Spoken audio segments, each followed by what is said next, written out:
Hello, my name is Gracie Hosey, and my project is The Breath Between Us. It responds to the exhibition sub-theme 3, Symbiotic Futures and Multi-Species Collaboration. My work transforms climate data into a sensory experience, making the invisible visible. This is more than just an installation. This is a political stance on climate change whilst creating that conversation around such a sensitive topic in today's world. This is an installation that will do more than just entertain. The Breath Between Us is a sculptural installation shaped like a human body, but decaying. I promise it's less gory. By doing this, it takes the shape of climate change and puts it in human form, kind of giving it the persona of a human.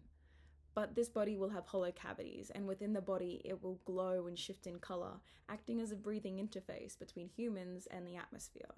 The colours will range from calm blues and greens to urgent reds, responding to real-time environmental data. This creates an intimate connection between viewers and the air they breathe.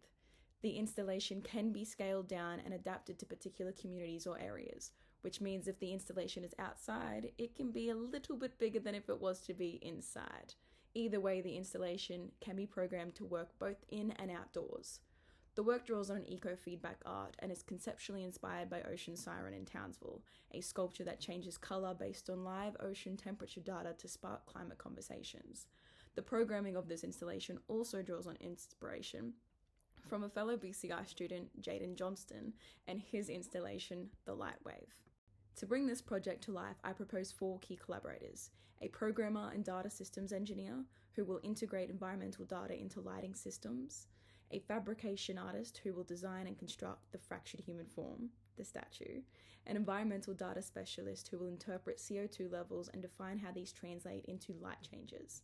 And as project manager, I will oversee timelines, resources, and ensure the conceptual integrity of the work. Collectively, our skills cover environmental data gathering, 3D sculpture building, interactive lighting programming, and interdisciplinary collaboration. The project will take 6 to 8 weeks. Weeks 1 and 2 focus on concept finalization and technical planning. Week 3 is dedicated to gathering materials and testing the structure. Weeks 4 to 6 cover sculpture fabrication and lighting integration, whilst weeks 7 and 8 focus on installation, testing, and the exhibition running. The overall estimated max cost for materials such as LED lighting and CO2 monitors are between $1,000 to $1,500. However, costs can be and will be reduced through QUT equipment hire, the use of recycled materials, and the support from student collaborators. This project builds on climate-responsive public art, drawing particular inspiration from the Ocean Siren by the Museum of Underwater Art in Townsville. Other references include Ice Watch and the Mood of the Sunlight. These works demonstrate how environmental data can be transformed into powerful visual experiences that foster environmental awareness. I was once told the only way to make change is to make some noise. So my question for you is, are you ready to be loud?